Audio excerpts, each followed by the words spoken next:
everybody, I'm Jeff Cummings here at the Mansfield Natatorium, the site of the Division II Swimming and Diving Championships. Here for Streamlined News, brought to you by SwimOutlet.com, the web's most popular swim shop. So we'll get to the results from last night at the D2 meet, but first we got to go all the way across the Pacific to Australia, where the Olympic trials just started. What a great first day it was. Stephanie Rice showed that shoulder surgery had no effect on her. She won the 400 IM in 4:33.45, which is the second fastest time in the world, and faster than she went last year at the World Championships, where she went 4:34.2 for third place. Blair Evans was second with a 4:37.80 to also get her first Olympic spot on the team, which was interestingly more than a second slower than she went back in January, when she was most likely not shaved and tapered. Let's move on to the men's 400 freestyle. David McKeon, 3:46.36 to make the Olympic team. Ryan Napoleon was second with 3:47.93 and placing third in the unfortunate position of not making the team in the 400 free. Just 7/10 back was Robert Hurley with 3:48.60. He took too late of a surge, waited until that last 100 meters to try to catch David and Ryan, but he couldn't get his hand on the wall, so he's got other events, including the 200 free later this meet. Men's 400 IM also had two people make the Olympic team. Thomas Fraser-Holmes had a huge drop from his lifetime best to win with a 4:11.81 to break the national record of 4:15.20 that had stood for 8 years by Justin Norris. Thomas could be one of the people we see in that Olympic final in the 400 IM, so keep an eye out for him. Daniel Tranter also made his first Olympic team, just made the FINA A cut with a 4:16.38, the FINA A cut 4:16.56.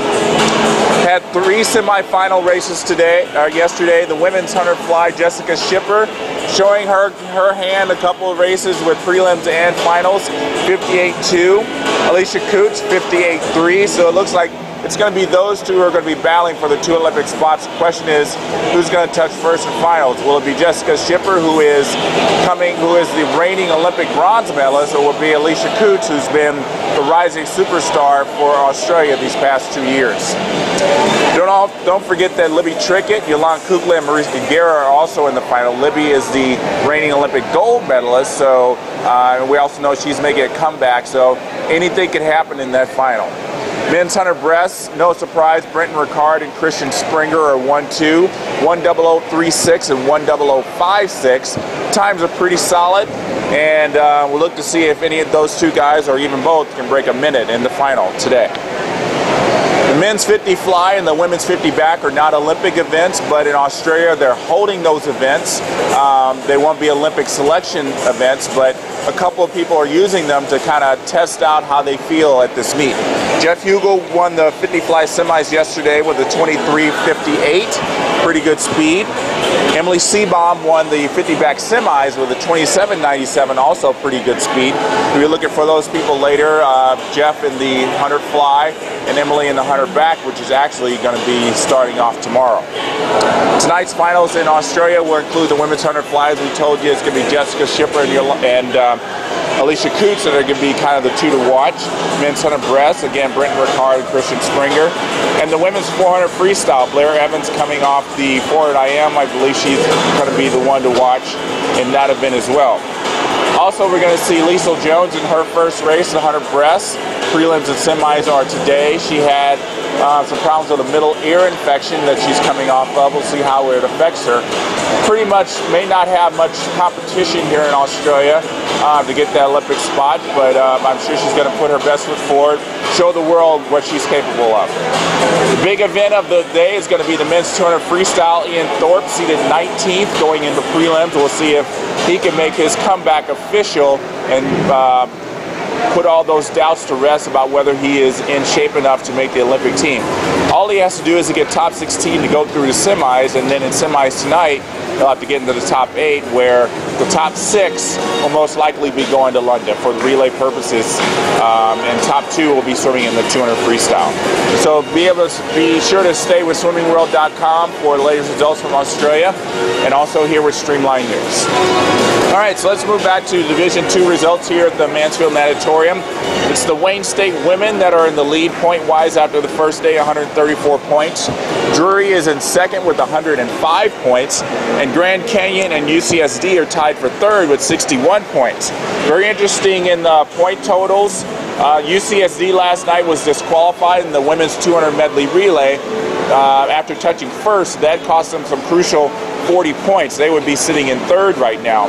So Wayne State sitting comfortably in first. The Drury women, who are the defending national champions, are sitting in second.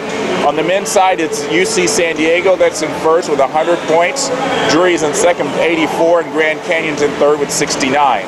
UCSD is trying to upset the defending national champions, Drury, again. UCSD was second last year, and Grand Canyon was fourth, so they're also looking to move up in the standings. Again, there are 3 days left, so anything can happen in terms of points. A couple of meet records set yesterday. Amanda Thomas from Southern Connecticut in the 200 IM, 2:00:09, almost broke the 2-minute barrier, but she's a junior, so she'll be back next year.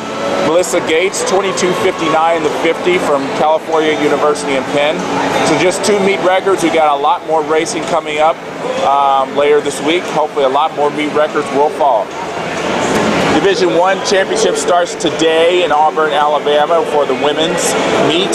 And a couple of races we'll be looking at today are the women's 200 IM, where we've got Katinka Hosu, Caitlin Leverance, Elizabeth Beisel, Alyssa Vavra, Maya Dorado. Anybody could take that win and possibly break that NCAA record that Julia Smith has been holding on to for a couple of years. And also Ariana Vanderpool Wallace will be racing in front of her home crowd in her home pool in the 50 freestyle today. Everyone's wondering if she's going to break 21 seconds in the 50. We'll see. We'll see if she can do it on a flat start. She may be able to do it on a relay if she goes, second, third, or fourth, but we want to see if she can do it flat start. And of course, team points on the line. Cal's the defending national champion, Stanford, Georgia. They all want to hold that team trophy up high at the end of the meet.